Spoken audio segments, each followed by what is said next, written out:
Hello friends, कैसे हैं आप सब लोग। दोस्तों, आज हम एक नई स्टोरी के माध्यम से इंग्लिश को सीखेंगे और साथ में इसकी ग्रामर को सीखेंगे। सेंटेंस को हम पार्ट ऑफ स्पीच में ब्रेक करेंगे और एक एक सेंटेंस का पार्ट ऑफ स्पीच भी सीखेंगे। तो आइए स्टार्ट करते हैं आज का सेशन। और आज की स्टोरी का टाइटल है three fish and the fisherman. Three fish यानी कि तीन मछली और मछुआरे और मछुआरे। ठीक है, हम मछुआरे कह रहे हैं, मछुआरा नहीं कह रहे हैं। क्यों? क्यों? क्योंकि यहाँ पे MEN दिया हुआ है, यानी कि ये बहुवचन फॉर्म में है, प्लूरल फॉर्म में है, इसीलिए यहाँ पे एक से अधिक मछुआरों की बात हो रही है। ठीक है जी, आइए स्टार्ट करते हैं story. Long long ago there lived three fish with their families in a pond। तो लॉन्ग लॉन्ग एगो, ये जो है लॉन्ग का होता है फ्रेज और इसका मतलब होता है कि बहुत लंबे समय पहले या बहुत समय पहले। देयर आपका एज यूजुअल इंट्रोडक्टरी सब्जेक्ट है।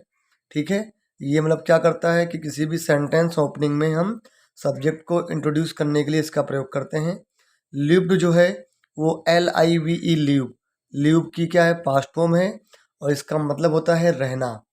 ठीक है, थ्री मतलब तीन, फिश मतलब मछली, विद विद मतलब होता है के साथ। विद का विद प्रीपोजिशन है और इसका मतलब दो तरह से होता है। यदि इसके बाद किसी लिविंग की बात की जाए, किसी सजीव की बात की जाए, तो इसका जो मतलब होता है के साथ। और यदि इसके बाद कोई नॉन लिविंग ऑब्जेक्ट है तो उसका मतलब होता है के द्वारा। तो यहाँ पे लिविंग है इसलिए इसका मतलब होगा के साथ। ठीक है, तो बहुत समय पहले देयर लिव्ड यानी कि रहती थी तीन मछली, विद यानी कि के साथ, देयर फैमिलीज उनके परिवारों के साथ, है ना। इन यानी कि में, अपॉन्ड यानी कि तालाब में। तो बहुत समय पहले तीन मछलियाँ उनके परिवार के साथ एक तालाब में रहती थी। ठीक है, इन यहाँ पे प्रीपोजिशन है और इसका मतलब होता है मे के संदर्भ में। और प्रीपोजिशन के बाद जो भी नाउन या प्रोनाउन आता है उसे हम प्रीपोजिशनल ऑब्जेक्ट कहते हैं या प्रीपोजिशन का ऑब्जेक्ट कहते हैं। तो इसका जो अगर नाम कहें तो इसका नाम है नाउन और काम है इसका प्रीपोजिशन का ऑब्जेक्ट बनना, यहाँ पर पॉन्ड का। ठीक है, वैसे ही फिश भी आपका नाउन है। ठीक है, और ये आपका इस सेंटेंस का सब्जेक्ट भी है, फिश। ठीक है जी, who lived, fish lived. Three जो है वो फिश के लिए एडजेक्टिव है। क्यों एडजेक्टिव है? क्योंकि ये हमें फिश का नंबर बता रहा है और फिश जो एक नाउन है इसके बारे में कुछ हमें एडिशनल इंफॉर्मेशन दे रहा है। और इसका अगर हम टाइप ऑफ एडजेक्टिव कहें तो ये एडजेक्टिव ऑफ क्वांटिटी है। ठीक है जी, चलिए। Their names were, their names यानी कि उनके नाम, वर यानी कि थे, क्या नाम थे उनके? तो पहली का नाम था अनागता विधाता। फर्स्ट का नाम था अनागता, अनागता विधाता। दूसरी का नाम था प्रत्युत, प्रत्युत पन्नामती, एंड यानी कि और। तीसरी का नाम था यद भविष्या। ठीक है, तो ये तीन थी मछलियाँ जिनका नाम था अनागता विधाता, प्रत्युत पन्नामती, एंड यानी कि और, यद भविष्या। ठीक है जी, देर यानी कि उनके, ये आपका प्रोनाउन है। नेम्स यानी कि नाम। ठीक है, नाउन है आपका, वर मतलब थे और ये नाम दिए गए हैं। ठीक है, चलते हैं आगे। दिया हुआ अनागता विधाता वॉज वेरी प्रैक्टिकल। अब जो इसमें से अनागता विधाता थी वो थी, वॉज मीन्स थी, क्या थी? बहुत यानी कि वेरी, है ना। और प्रैक्टिकल मतलब व्यवहारिक। प्रैक्टिकल जो है वो एडजेक्टिव होता है और वेरी यहाँ पे क्या है? जो एडजेक्टिव को क्वालिफाई करे वो एडवर्ब होता है, तो वेरी यहाँ पे एडवर्ब है। ठीक है, ये आपका जो पूरा सेंटेंस है इसे हम सब्जेक्ट कॉम्प्लीमेंट स्ट्रक्चर कहते हैं। इसमें प्रैक्टिकल ऑब्जेक्ट नहीं है, ये आपका सब्जेक्ट कॉम्प्लीमेंट का काम करता है। ठीक है, चलिए क्यों आगे बढ़ते हैं। She always planned her actions in advance. अब क्यों वो प्रैक्टिकल थी बताया गया है। सी यानी कि वो, ऑलवेज यानी कि हमेशा, प्लान्ड यानी कि प्लानिंग करना, हर यानी कि अपनी, एक्शंस यानी कि क्रियाएं, इन यानी कि में, एडवांस यानी कि पहले से ही। तो वो हमेशा अपनी जो भी क्रियाएं थी, जो भी एक्शंस थे, उनको पहले से ही प्लान करके रखती थी, एडवांस में उनकी प्लानिंग कर लेती थी। Pratyutpannamati too was practical and always tendered good advices to her elder sister. Anagata Vidhata, ठीक है जी। क्या कह रहा है कि जो प्रत्युपन्नमति थी, टू यानी कि भी, और ये एडवर्ब होता है, ठीक है, इसका मतलब होता है भी, है ना। वॉज यानी कि थी, प्रैक्टिकल यानी कि व्यवहारिक, एंड यानी कि और, ऑलवेज यानी कि हमेशा, टेंडर्ड, टेंडर एक वर्ब है और इसका मतलब होता है देना, है ना, ऑफर करना, या तो टू ऑफर और टू गिव, है ना, देना, क्या देना, और देती थी, क्या देती थी, गुड यानी कि अच्छी, एडवाइजेज यानी कि सलाहें, किसको, टू हर, अपनी, एल्डर यानी कि बड़ी, सिस्टर यानी कि बहन, अब अपनी बड़ी बहन कौन, अनागता विधाता को। तो इसका मतलब क्या हुआ कि जो प्रत्युपन्नमति थी वो भी प्रैक्टिकल थी, व्यवहारिक थी, और वो हमेशा देती थी अच्छी सलाहें अपनी बड़ी बहन अनागता विधाता को, ठीक है।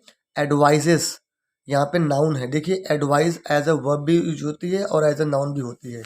एडवाइजेस यहाँ पे प्लूरल फॉर्म में है, ठीक है, और एज ए वर्ब होगी तो इसका ये होगा स्पेलिंग, ठीक है, ये वर्ब है, और ये जो होता है ADVICE, एडवाइस, ये आपका सलाह, ये आपका नाउन है, तो ध्यान रखिएगा यहाँ पे एज ए नाउन यूज हुई है, और जब ये एज ए नाउन यूज हुई है तो ये गुड इसके लिए एडजेक्टिव होगा, क्योंकि नाउन के बारे में जो कुछ क्वालिफाई करे, जो नाउन को क्वालिफाई करे, उसे हम एडजेक्टिव कहते हैं, ठीक है। टेंडर्ड आपकी वर्ब हो गई, ठीक है। ऑलवेज मतलब होता है कि हमेशा, ठीक है, ये भी आपका एडवर्ब है क्योंकि ये टेंडर्ड को क्वालिफाई कर रहा है, तो ये एडवर्ब हो गया, ठीक है। चलिए, यद भविष्य, अब देखिए यहाँ कोमा लगा हुआ है, तो ये समझिए ये एडिशनल इन्फॉर्मेशन है इसके बारे में, यद भविष्य के बारे में।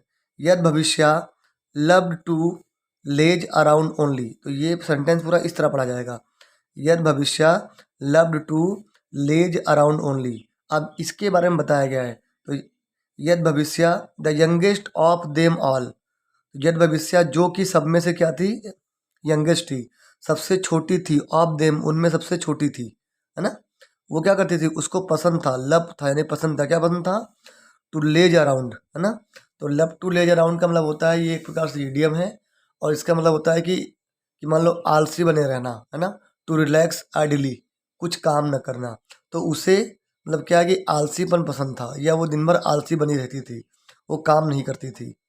सी did not like to work at all, she मतलब उसे, डिड नॉट पसंद नहीं था, टू वर्क काम करना, एट ऑल बिल्कुल भी नहीं पसंद था उसे काम करना, ठीक है। देखिए लाइक, अब लाइक के भी दो कॉन्सेप्ट हैं, अब लाइक के भी दो कॉन्सेप्ट हैं।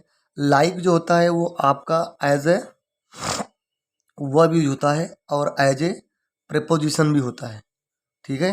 एज ए वर्ब यूज होगा तो इसका मतलब होता है पसंद करना, है ना, पसंद करना, जैसे कि आई डोंट लाइक टी, और I don't like coffee, I don't like to read, है ना, लाइक। और लाइक अगर प्रेपोजिशन की तरह यूज होगा तो उसका मतलब होता है की तरह, की तरह। यहाँ पे एज ए वर्ब यूज हुआ है क्योंकि सी डिड नॉट लाइक, है ना, टू वर्क एट ऑल, है ना, तो यहाँ पे एज ए वर्ब यूज हुआ है, तो इसका मतलब होगा पसंद करना, तो उसे नहीं पसंद था क्या, काम करना बिल्कुल भी। वन डे, वन डे यानी कि एक दिन, सम फिशरमैन, फिशरमैन है MEN, कुछ मछुआरे, केम कम की पास्ट फॉर्म में आए, टू द पॉन्ड, पॉन्ड पर, तालाब पर, ओके। वन ऑफ देम यानी कि उनमें से एक, उनमें से एक ने, सेड यानी कि कहा, सेड मतलब कहा, ये से का SAY से का पास्ट फॉर्म है, क्या कहा, कहा दिस इज द पॉन्ड, ये वो पॉन्ड है या ये वो तालाब है, I was telling you about, जिसके बारे में मैं तुम्हें बता रहा था, टेलिंग मीन्स बताना, वॉज मीन्स था, ठीक है। ये आपका पास्ट कंटिन्यूस का स्ट्रक्चर है। अबाउट मीन्स के बारे में, there are many fish in this pond, there there again आपका वही हो गया इंट्रोडक्टरी सब्जेक्ट, तो हैं क्या, मैनी फिश यानी कि बहुत सी मछलियाँ, इन मीन्स में, दिस मतलब इस तालाब में, इस तालाब में बहुत सी मछलियाँ हैं, ठीक है। दिस पॉन्ड, यहाँ पे दिस जो है आपका ये एज ए क्या हुआ, एडजेक्टिव वर्क कर रहा है, ठीक है। Okay next, let us come here tomorrow and catch all of them.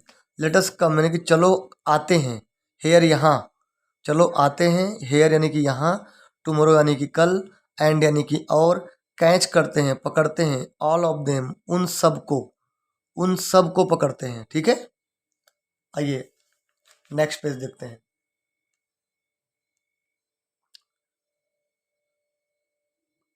देखते हैं, अनागता विधाता ओवरहेड द फिशरमैन्स टॉक। अब जो उनमें से अनागता थी, है ना, उसने क्या किया, ओवरहेड किया। तो ओवरहेड का मतलब क्या होता है, ओवरहेड का मतलब होता है कि किसी की बातों को संयोग से सुन लेना या चुपके से सुन लेना, ये आपकी वर्ब है। तो उसने क्या किया, संयोग से सुन लिया। तो उसने क्या किया, संयोग से सुन लिया। क्या सुन लिया, द फिशरमैन टॉक, यानी कि फिशरमैन जो थे, जो मछुआरे थे, उनकी बातें, एपेस्टोपिस लगा हुआ तो की बातें। टॉक यहाँ पे एज ए नाउन यूज हुआ है, और एज ए नाउन यूज होगा तो इसका मतलब होता है बातचीत, कन्वर्सेशन जो होती है वो। और टॉक को अगर हम एज ए वर्ब यूज करेंगे तो उसका मतलब होगा बातचीत करना।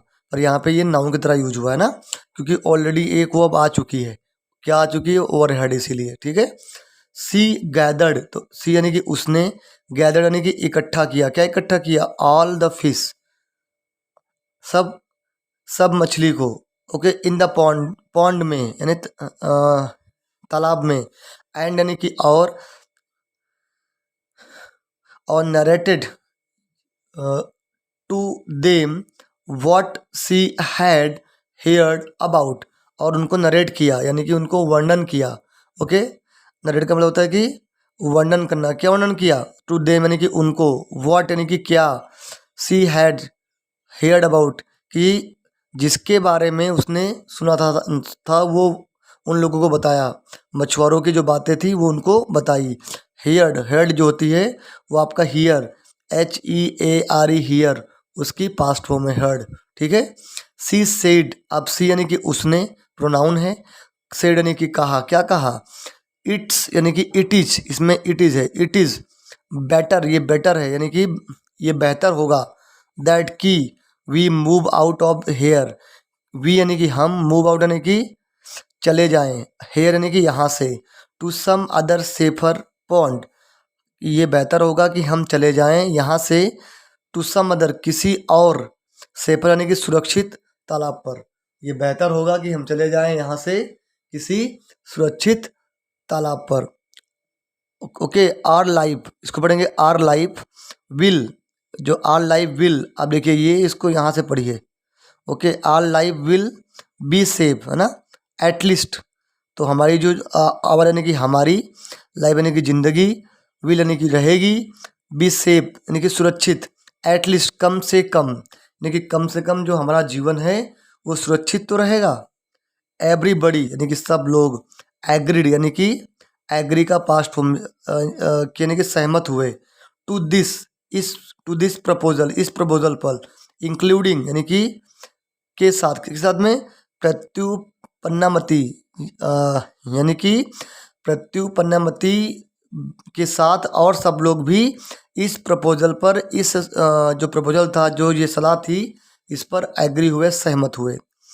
बट लेकिन, यद भविष्य जो थी, है ना, ने कहा, क्या कहा, वाई क्यों, should we run like cowards from this pond, यानी कि वाई मीन्स क्यों, शुड चाहिए, वी यानी कि हमें, रन यानी कि भागना, लाइक यानी कि की तरह, कमज़ोर, कमज़ोर की तरह, फ्रॉम यानी कि इस, फ्रॉम यानी कि से, दिस यानी कि इस, पॉन्ड यानी कि तालाब से, यानी कि क्यों हमें भागना चाहिए कावर्ड्स की तरह, या मान लो आलसी की तरह, या डरपोक की तरह इस तालाब से, ठीक है। इसका मतलब ये होगा कि हमें इस तालाब से डरपोक की तरह क्यों भागना चाहिए। लेट द फिशरमैन कम, चलो मछुआरों को आने दो, है ना, चलो मछुआरों को आने दो, मैन, MEN मैन, ठीक है। We will see to it together, we will यानी कि हम देखेंगे, टू ईट, इसे टुगेदर यानी कि एक साथ, यानी कि हम लोग इसे एक साथ देखेंगे, या इसका मतलब ये कह सकते हो कि हम लोग उसका एक साथ सामना करेंगे, उसे आने दो। ओके, टुगेदर दैट, क्योंकि we are not caught in the rest, हम इस चीज़ को, इसका सामना करेंगे या इस चीज़ को देखेंगे कि हम, वी आर नॉट, कि हम ना पकड़े जाएं, कॉट किए जाएं। कॉट क्या है? कैच, CATCH, कैच, कैच का पास्ट फॉर्म है, कि हम ना पकड़े जाएं किसमें? इन द नेट, जाल में, कि जाल में हम ना पकड़े जाएं, इस चीज़ को हम देखेंगे, इस चीज़ का हम सामना करेंगे। बिसाइड्स, के अलावा, क्योंकि नहीं, इसके अलावा, इसका मतलब इसके अलावा, के अलावा यानी इसके अलावा, हु, कौन, नोज, जानता है, the fisherman would really turn up here, कि कौन जानता है कि जो मछुआरे हैं सच में इधर आएंगे, ये सच में इधर आएंगे या प्रकट होंगे।